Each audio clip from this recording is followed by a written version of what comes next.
Welcome to the Red Pill News. I am your host, Mr. Whatever you want to call me these days. I answer to everything and anything. I know in traffic, people are like, "Hey, asshole." I'm like, "Yep, that's me." So, how you guys doing out there? Are you on the verge of a nervous breakdown yet? You're watching the headlines and you see the way people get treated. Oh my God. Oh my God. Is it scary to you that people who have nuclear weapons are threatening to use them all the time? And at the same time, you have people in the media talking about it all the time. The more you talk about something, the more something is likely to happen. The more you talk about something, you start the process of a desensitization on that issue, especially a very sensitive issue. And then people start thinking of the aftermath and what would happen afterwards. Once you're there, you're there. You just have to envision that to happen for it to happen. So, of course, Putin's threatening nukes against, anybody who would interfere in the Ukraine. So let me say it like this: NATO, which we're part of here in the United States, has already interfered in the Ukraine. The Ukraine wouldn't be where they are right now, which I don't even know where that is. Flattened, basically flattened, for most part, a lot part of it anyway. But they wouldn't be able to push the Russian troops back without the weapons that had been supplied by NATO, right? If we said no, that would have been it, really, right? But of course, you see the way things are now. There's no you can't go back in time at this point and change these things. So for Putin to say, if you get involved, there's going to be, lightning fast retaliation for what he thinks and whatever. He's obviously not in a proper frame of mind. And anybody who was trying to make a move, if Putin and China are together and this is their move against NATO, or this is their move to combine a currency and then kind of drown out the dollar, these guys, they didn't do their homework. And you know why? Because they're surrounded by sycophants. They're surrounded by people who lie to them, who are afraid to tell them the truth because they'll have them killed. So Putin is threatening the UK, right? Little old UK. You know what I mean? And let's see. Will Russia attack the UK? Here's an article. What Putin has said about NATO countries supplying weapons to the Ukraine. So this all happened on Wednesday, and I suspect he's going to make some bold, crazy move on May 1st, which is the Russian New Year. It's also a few anniversaries for communism, socialism, and all that other stuff. So if he's following history like we know he is because we've seen him do it, and he's definitely a two-dimensional thinker. He's a thinker of extremes. There's no reasoning in those world of extremes, and he's an all or nothing type of person. you know do you think you can negotiate and bargain with an all or nothing type of person? And of course not, that not in that mentality, not for what his objective is, right? Because anything less than him taking the Ukraine is a loss, and he can't afford a loss, not in his own ego and his own mind. You got to think, when these guys become so powerful, I mean, you yourself are not. You probably just have your normal bank account. You got your money. You pay your bills. You do your thing. Think of it in terms of, imagine being so powerful. You're a multi-billionaire. You can pretty much accomplish anything or do anything, right? Uh, and you are running a country, a very powerful country that has nuclear weapons. What becomes important after that is not money. It's important for Russia to make money and earn money and do what they need to do. And they're basically a gas station that supports a lot of people with fuel. But in the same sense, for Putin, he himself, it's about power, and it's about that respect of what he thinks, that if he goes and does this, it should automatically happen, and nobody should fight him back, or even argue with the fact, right? But it's not like that, and it wasn't an easy game. And they went in there, and you see what's going on, and atrocities now have been committed that you just can't go back on. There's no going back. So he's in a corner right now. For him to get out of that corner, he has to make good on this threat for nukes. He's threatening nukes. He doesn't have to threaten a large area, a large theater-wide area, especially in NATO. Although if he did, the response would be interesting, you know, and if you know about people's mentality, especially now, even here in the U.S., the president, the whole structure of who's running the government is not really likely to respond as you would think they should respond. With force within force. I know Biden says all these things. You know what? I don't think Biden even knows where the hell he is. 99% of the time. So, it's a very very weak structure. Very weak. And but let's say that Putin uses a low yield nuclear weapon on some country that's not a NATO country, just to send a message. Could even be the Ukraine, but you don't want Russia. Russia doesn't want radiation in their face, and they certainly don't want to take an area that's got lots of radiation.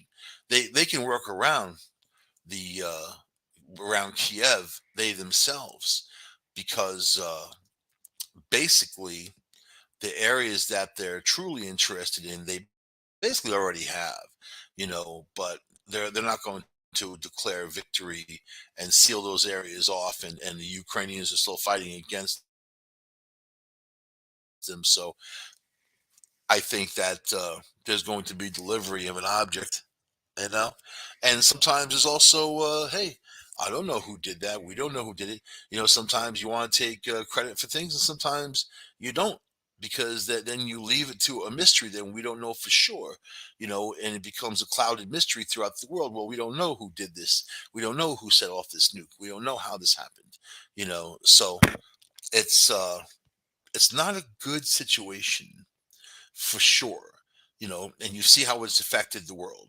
You see how this pissing contest between Vladimir Putin and this guy Zelensky has turned turmoil. Where it could have been handled much differently, so many different ways. But coulda, woulda, shoulda, doesn't matter now, because this is where we're at, right? But now he's threatening the UK. The UK, I have good friends there, and I love the UK, man. I love them. Big audience there, of course. My guys out there in the United Kingdom. You know what? And then you see people in the media, like these ex generals. They all have like their complement of ex generals who are jumping on there, saying ha ha ha, he's not going to use these, and he's just bluffing. It's a bluffing game. Yeah, maybe. But the worst thing you do is uh you know underestimate somebody. Overestimate, underestimate. Worst things you could do, right? And in this case, they're underestimating. I think that he says these things and he does these things. Especially with all this media attention out there, talking about using nukes. That's got to give you an idea of the energy that they're opening us up to, all of us, everybody, right? And once you start using these things, a lot of people think, oh, you use one nuke and it's all over and done with. There's one country on the planet that's used nuclear weapons twice against a country, and that's us, the U.S. And they reason about it, they argue about it, and what would have been, because we dropped them on Japan, Hiroshima and Nagasaki, so killed lots of people and changed their society for forever, basically, right? But it didn't destroy the world. And nukes these days are higher yielding, but they still have their low yields. But I'm saying, if one is used, they test them all the time. They used to test them out in the desert in the U.S. I mean, underwater and the whole bit. So there's a group of people out there that believe these things can be used and you can go on. And these people are in the military, in nearly every government. That in fact, the U.S. government says there's no such thing as a useless weapon. But nukes were designed to stop someone from doing something, because they have them, you have them. Therefore, one country doesn't invade another country. Because you see, if Putin had no nukes. You see the sorry state of the Russian army. If that's a lie that they're portraying, that and he's just trying to get rid of a bunch of lazy generals and have them all killed off, and then take the green stick troops, put them out there first, and then call in his other troops, because Russia's got 2.5 million troops. We've just seen a small percentage of them, so there's something to be thought about there too. But in the same sense, his objective, I think, was more to suck the world in, into this mess, and just the threats that they're making. And when you're in the world of bluffing, right, you're going to go to the extreme and play your final card right away. You're going to play your ace of spades and be like, boom, that's it, nukes. There's no other. We're going to attack you. We're going to do this. We're going to do that. It's going to be answered. You just go straight to nukes. It could mean one of several things, but to me, that's somebody who doesn't leave any room for anything. They're going for a certain point that kind of maybe in their head they're already there. Especially if he does have the problems people say he's got. He looks bloated and whatever. To me, he looks like he's on steroids, like prednisone or something. I've seen people take them and they get bloated in the face and their hands and that type of thing. So, yeah, he could have any kind of issue, which makes him even more dangerous, because then he's a wounded animal boxed into a corner. So I think that just to show you the world foreign politics, the failure of the U.S. government and foreign politics in this matter.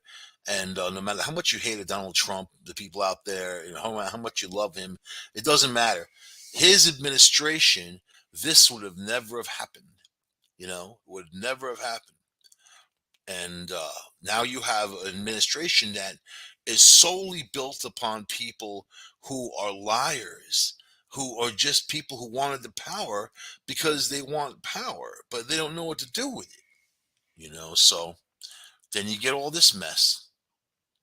So the question, could Russia really attack the UK? And I would think that they would more hit France than the UK. I feel in my gut it would be more of a France type of thing, and that's where the whole socialism thing kind of started, and there's a lot of history there. So, but anyway, they threatened. Mr. Lavrov insisted Russia wants to reduce all chances of artificially elevating the risk of nuclear conflict to avoid World War III. However, he added, the danger is serious and real, and we must not underestimate it. He went on to accuse NATO of pouring oil on the fire by aiding Ukraine, adding, NATO is, in essence, is engaged in a war with Russia through a proxy and is arming the proxy. War means war. You see, and I have to agree, because that's what that is. If you yourself are fighting another country and this other country comes in and starts supplying them all kinds of weapons and training, then you're fighting a proxy war. You're just fighting another country and using their more sophisticated weapons. And by the way, those stuff we're giving them is kind of just the junk, or like those switchblade drones. They made them for this. There's a company making them because of this. That's how quick you snap your fingers, and that's how quick the war machine goes into place, saying, hey, we've got this and we've got that, and we can accomplish these goals, and look at this, right? So he said that weapon shipments from the UK and other NATO countries would be a legitimate target of Russian attacks. They already claimed to blow up a whole bunch of different stuff, but they lie. They lie. They lie. Like, oh, they say all this stuff, and it's like not true. But that's war. You don't tell the truth to the enemy. It's constant distraction, and it's constant lying, fooling. Right?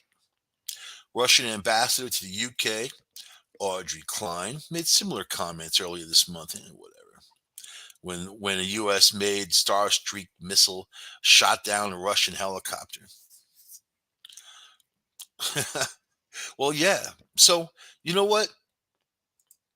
Screw them anyway. Yeah. And you have a whole system of people that don't know what the hell what to do, and blah blah blah blah blah blah blah blah. And what's going to happen in the end? You know what's going to happen. He's going to deliver his birthday candle for the Russian New Year, right? And that's going to be whatever they decide to do, they'll do it, and that chilling effect will chill the world because it'll show that they're serious about using them. They're crossing a red line. But then the red line hasn't been established, right? I mean, Biden hasn't said anything about anything. We'll act in turn and do this and do that. And he doesn't even know what he's saying. Even at Easter, he had the goddamn Easter bunny advising him. The Easter bunny is advising you, you know, you're done. But then who's second in command? You got Kamala Harris. Every time I see her, she's inappropriately cackling. Ugh. And what's up with that? She thinks everything's funny. I got a good sense of humor too. I don't think everything is funny, and especially when you're in those roles, you're not allowed to say certain stuff when you're working in certain roles. So whatever, man. I want to talk about something else that's disturbing me. Disturbing. This woman, Orsolia Gal. I don't know if you know who that is. She's a woman in Queens who got hacked up by her would-be boyfriend. She's a married woman in Queens. Let's say she's a married woman, mother of I think three, in Queens, and she was having an illicit affair with her handyman, right? Who's also an illegal alien. They had a 2-year romance, and they had an argument, a week and a half ago, whatever it was, and he killed her. He chopped her up and stuck her in a bag. And one of her young sons was home during the attack. And what's interesting about the story? The husband, which I looked for the information, his name is Howard Klein, right? Howard Klein. So different last name. So he's very wealthy. He's a multimillionaire, and people like that on that level, have some kind of autonomy in the public. If you can afford it, you get justice in America. If you have enough money, you'll get justice, or even better than justice. I mean, people get away with stuff because they have money, right? So it's just interesting how they tell the story about this woman, and then that was her handyman. It also didn't. They didn't go into the fact that he was an illegal alien. Then the liberal media doesn't like telling these stories.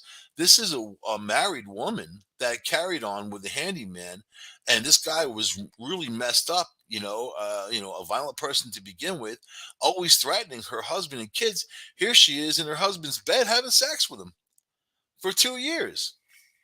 You know, while this guy goes out of town or whatever.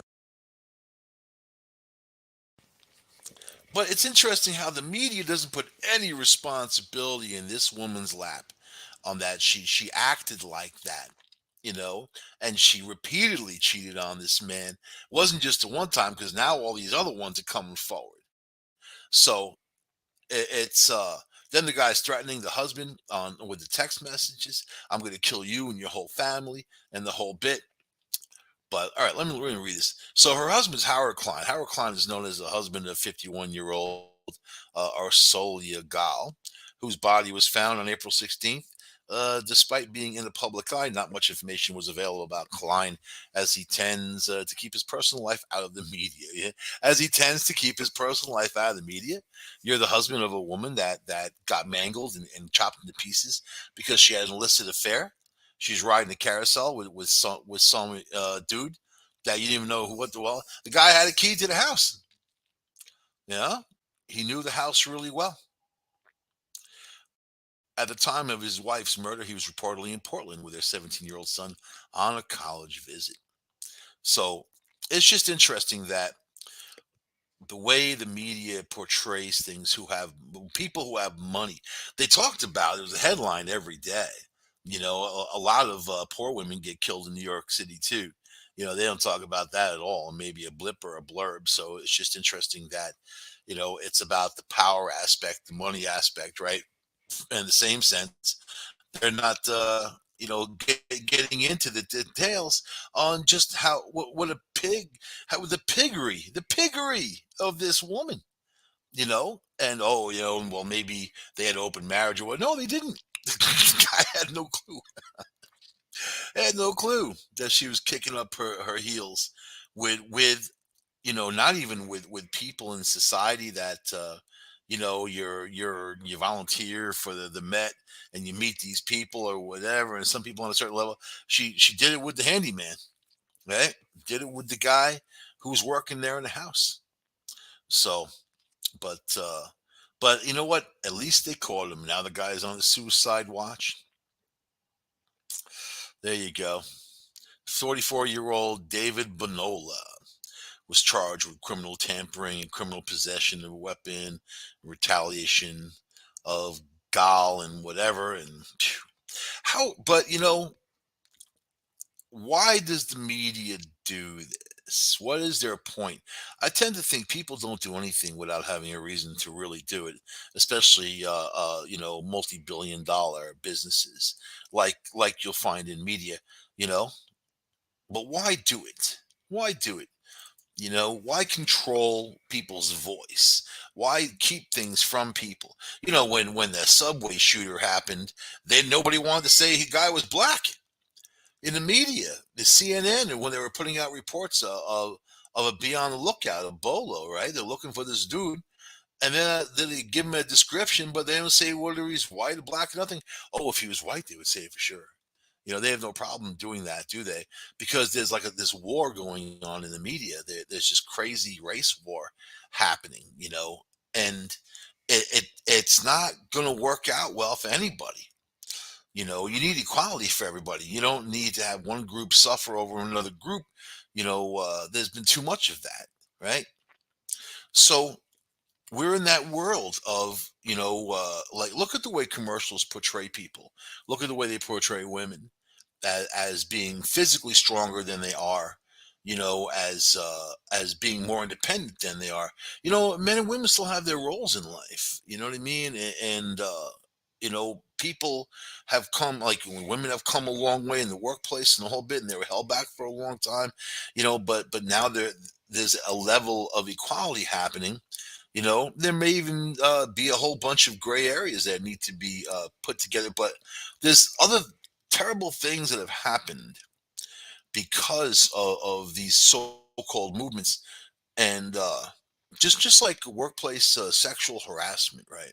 I know people that got fired because they had sexual harassment charges levied against them for telling off-color jokes or doing different things or whatever, and they got canned.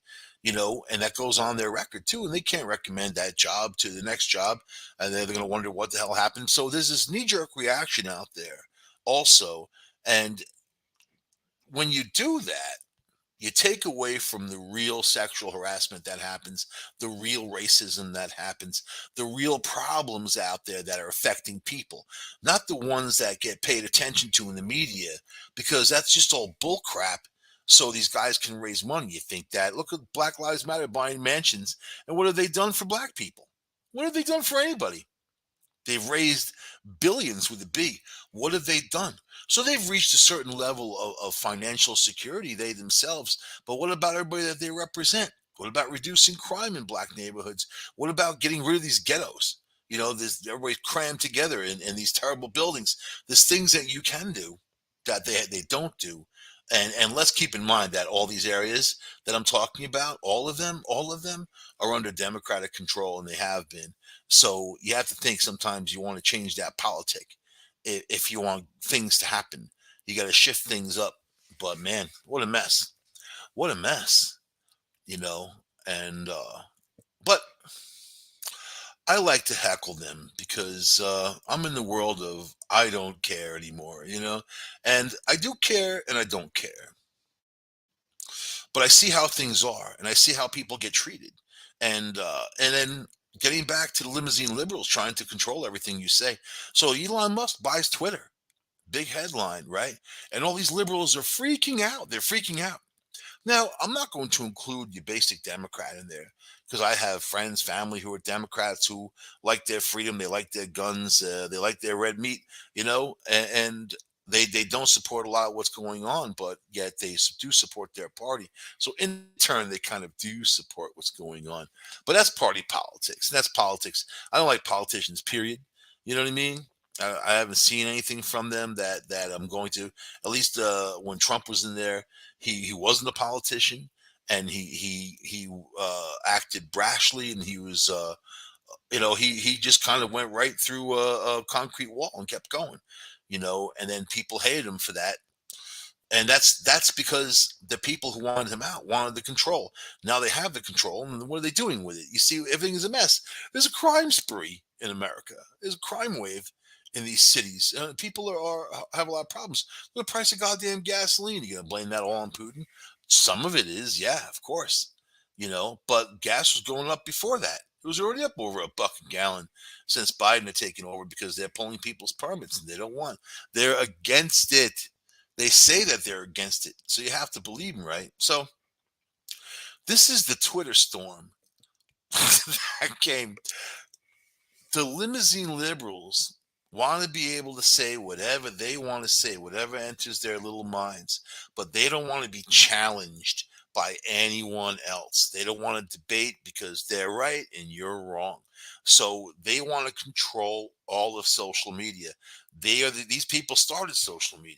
You think Zuckerberg, people like that, with Facebook, they're in control, right? They're so-called fact checkers. I got fact checked on a Simpson cartoon that I put on. Fact checked Simpsons, a cartoon. That's how stupid it is. You gotta see, so this is just stupid. So yeah.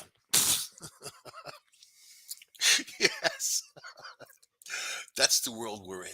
So now you got Elon Musk. He's not a conservative. He's not a liberal. He's nothing. He's kind of in the middle, a libertarian, maybe you could say, right?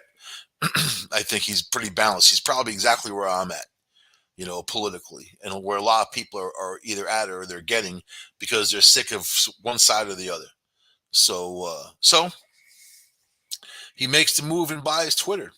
They had a Twitter storm. They had to give people in Twitter days off, healing days, selfie time, whatever they call it. So here we go. Musk announced he would purchase the company for $44 billion on Monday. This is a rich guy using his money to do some good. I went back to Twitter because of this, and I had left Twitter a couple of years ago just because it was a hate fest on anybody that has any kind of idea. You put anything out there that's against their liberal status quo, they jump on you. It's a gang mentality, right? So let's see. Let's get down to the important stuff. The as the Twitter employees were watching this happen, they were physically cringy watching Elon talk about free speech. We're all going through the 5 stages of grief and cycles, and everyone's nerves are frazzled, wrote a senior staff software engineer who called Musk a hole and tried to console his colleagues.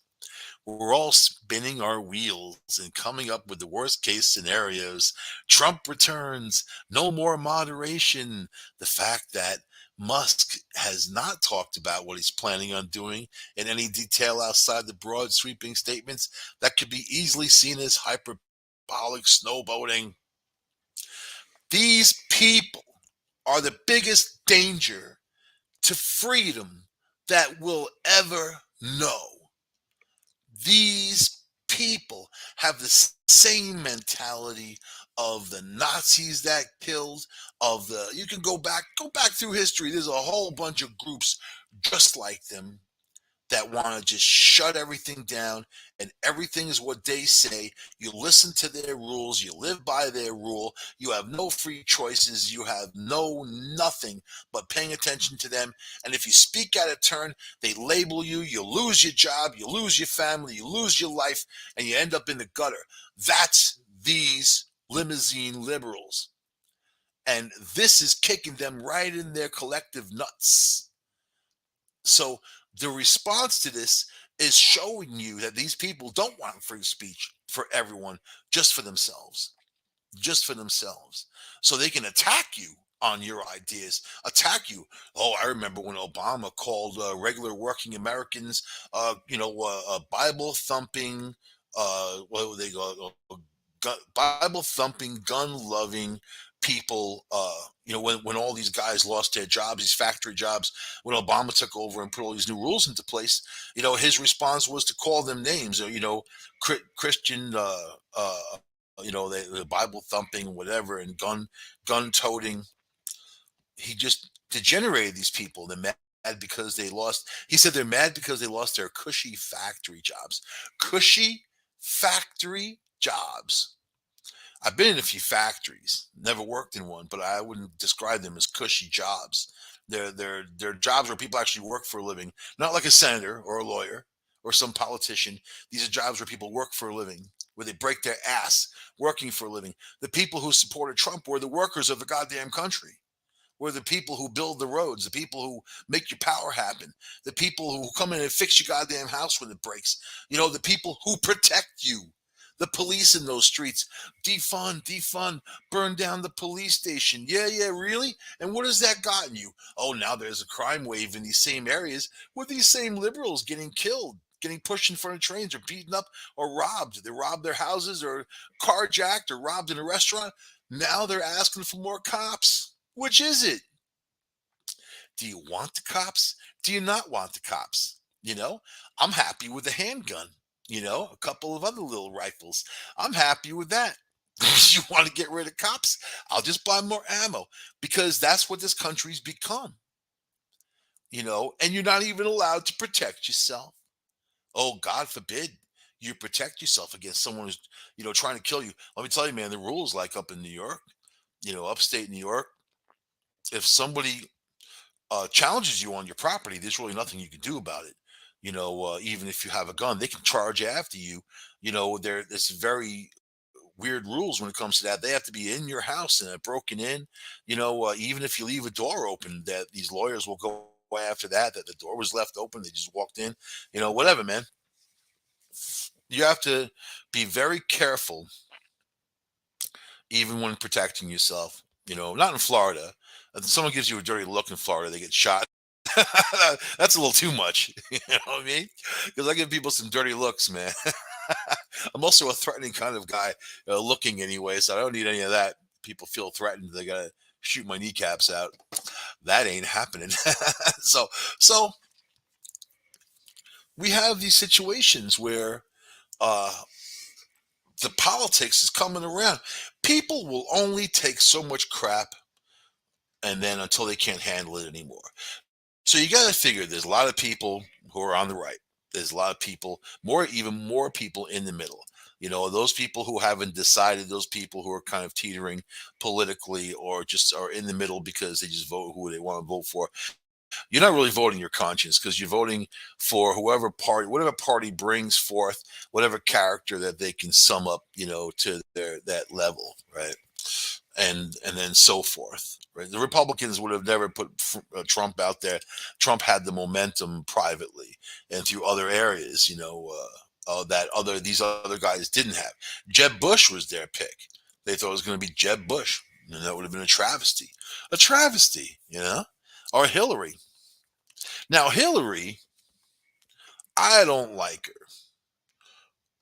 I don't like her as a politician. Let me rephrase this.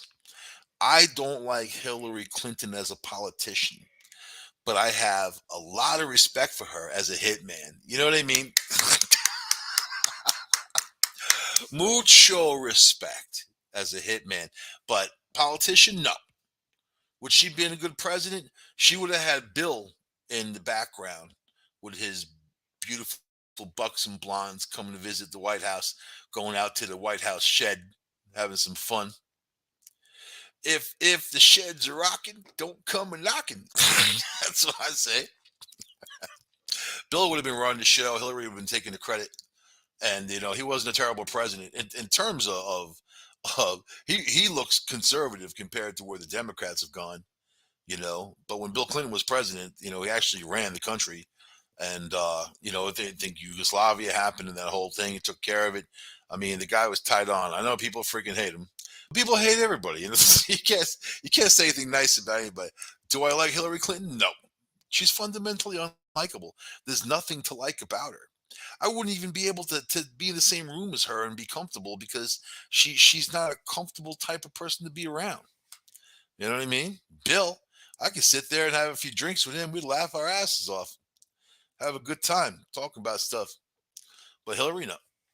But that's why Trump won.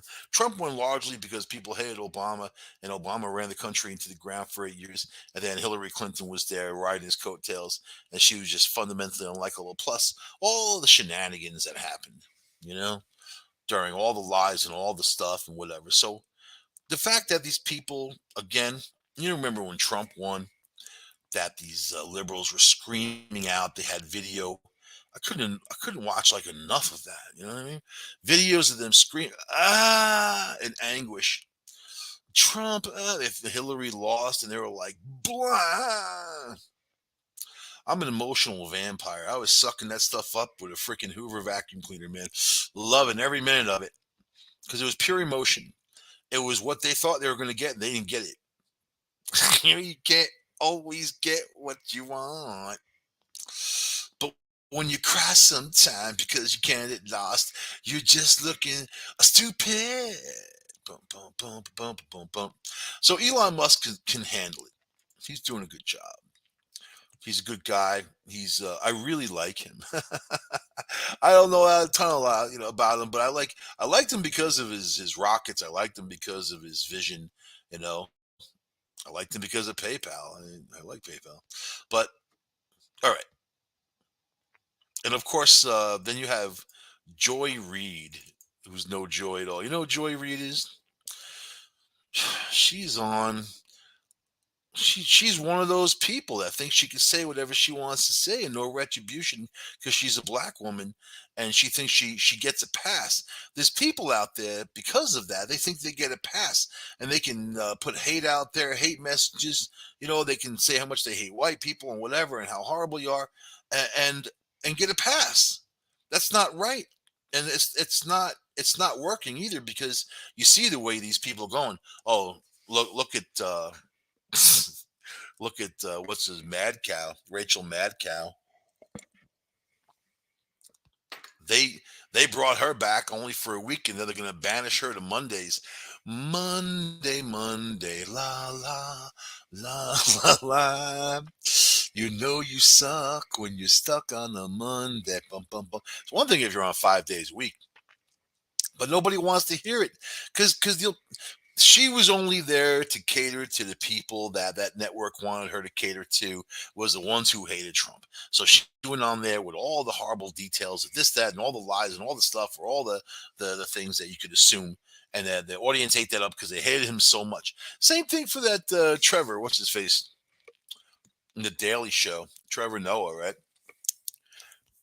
I think that they're putting so much money into Comedy Channel and trying to keep him afloat. And their whole thing was, well, he went into the pandemic and he was just stuck in a room and didn't have access to blah blah blah blah blah, and he couldn't draw an audience. He has a zero audience, by the way. He, there's 80 shows on the same time his is on. 80 shows, contemporary shows like his show. 80 shows like that. He's 80th. Okay. He's last, and you can't support shows like that with those numbers. But the Comedy Channel has a vested interest in keeping him afloat, plus all the other shows that they've put out there. They've gotten very much against comedians and all into like, pro LGBTQ and putting all those shows on the transvestite show, that guy RuPaul, that thing, and there's all that going on there too.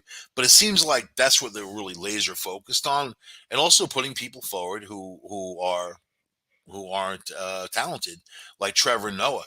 Trevor Noah as a comedian, I think he had a good draw and people liked him, but hosting a show is a different story.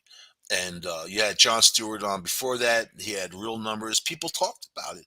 Hey, did you see the Daily Show last night? My response was always, no. Yeah, it wasn't my thing. I tuned in once in a blue moon, but it wasn't my thing because I wasn't crazy about Jon Stewart either. But So their whole thing was take Trevor Noah off for almost a year. I think he was gone, and then they must have a long contract with him or something to keep putting this in and keeping him afloat. So now they're like, well, he's back to the studio audience, and they're really, because I see these commercials of them flipping around, like they're really into pushing the studio audience now, even going outside and talking to people who are online waiting to get in and trying to do some funny stuff for them, which is really unfunny. But that's the deal. Why are they doing it? You can answer that question. I don't know. Why are they doing it? Why are they trying to keep Trevor Noah afloat? This I've watched this guy talk about hating on white people. How much I mean, this is what was going on during the whole thing with Trump, and he just let it all out. And they kept him on. And how can someone spew such racist crap, right? And I wasn't loving Trump either, but I didn't want to hear about it all the time. That's the thing. You couldn't escape it no matter what you went to, because these guys were just talking about Trump for good for bad. And if you want to just get away from it, you couldn't get away from it. So, but Trevor Noah's problem wasn't the lack of an audience. His problem is because can't. He's not good at the job, and they need to replace him. He's not good. He's got that big mansion he bought from Minka Kelly. That's his girl. She's a few years older than him. He's got a little mommy complex going on there, and same for Joy Reid. So Joy Reid just recently made all kinds of comments against gays, gay men, and making fun of them, calling them names, and how disgusting it is, how a man can do that with another. This is Joy Reid. And the same person's out there, saying that she's allowed to say whatever she wants to say. Oh, God forbid. You have this cancel culture going on.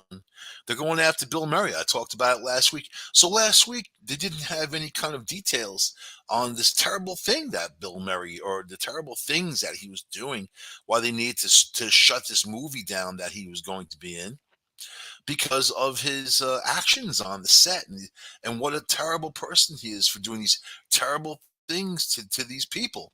And I'm like, well, if it was that terrible, then what was it? Yeah. So this is what it was. Let me read this in. Let's see. I thought the hunt for male scalps was over, that the days of ruining men with flimsy allegations had faded into the rear view. I was wrong. Another man is being Me Too'd out of existence, accused, convicted in the public square, soon to be canceled without a trial or so much as a finished kangaroo or kangaroo investigation, all because he pulled a ponytail or two, draped his arm around ladies without first obtaining explicit consent, or and guilty of being an old-fashioned fart. Right?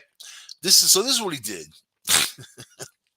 Production was shut down indefinitely on the movie Being Mortal after a complaint was made blasting the actor and Saturday Night Live alum Bill Murray, 71 years old, of displaying inappropriate behavior towards females on the set. So how inappropriate? Now you would think they're going to shut down production. They're doing all this and they're canceling him and they put this out there. Man, he must have really did something terrible. He must have grabbed him or did something, whatever, right? Try to kiss him or do something, right? Pull a Cuomo type of thing, Let's find out. According to page 6, a source says Murray was very hands-on touchy, but not in any personal areas, which is interesting. So what's the personal areas? What exactly? I thought everything was personal. To me, my hands are personal. My hair is personal,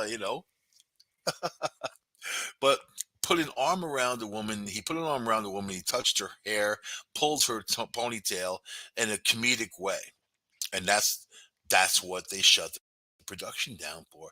He said it's a fine line, and everybody loves Bill, but while his conduct is not illegal, some women felt uncomfortable that he crossed the line. So what the problem is? Also, the movie was put out by this guy, directed by Aziz, who's a comedian, right? I don't think he's funny. I've seen his act a few times. She's not my taste. And also the other guy, Rogan. These guys are into the pee pee poo poo humor for 7-year olds. When you're a 7-year old telling those jokes, when you're an adult, the people that are into pee pee poo poo humor, I don't know what the hell they're all about. And I mean, but these guys have made a name for themselves. Obviously, some people like to pee pee poo poo. Right? Let's see. I'm not even sure if that line exists, or why the complainer didn't simply tell Mary to cut it out.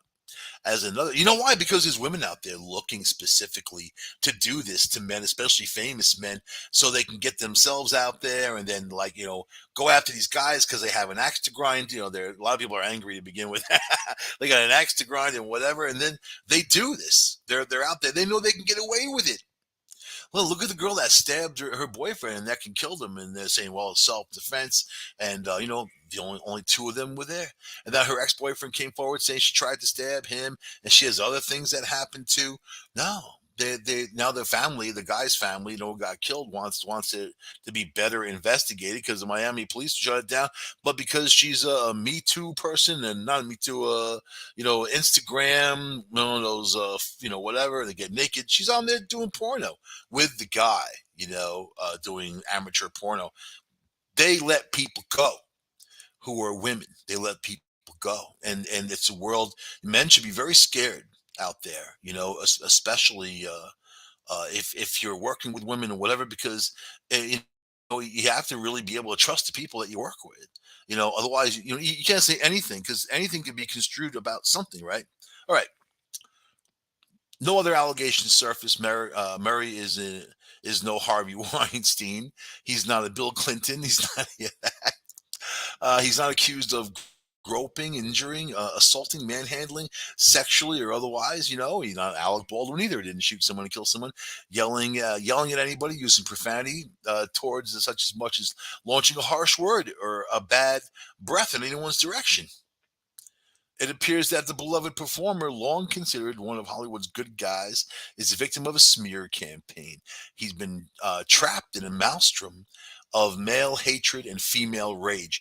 Since the accusations and non offenses were made, the son of actor Richard Dreyfuss, Ben, has been out there also talking crap. He was out there saying about the movie What About Bob and how Bill Murray screamed in his face and whatever. They didn't get along. Guess what? Nobody ever got along with Richard Dreyfuss on any movie. Look at the history. People said that he's the hardest person to get along with. So here's Bill Murray, a funny guy. Bill Murray. Richard Dreyfuss not a funny guy. He's not funny at all. Bill Murray's co-star and director Aziz, 39 years old, should know better after conducting a consensual sex act with Ansari in 2018. A woman engaged in a twisted kind of revenge porn aimed at him, posting a viral article and whatever.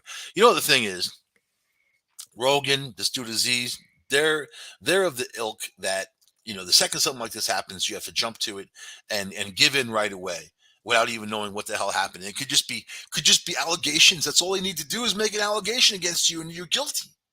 All they need to do is say you did it and you're guilty, because that's the first thing people are going to think about.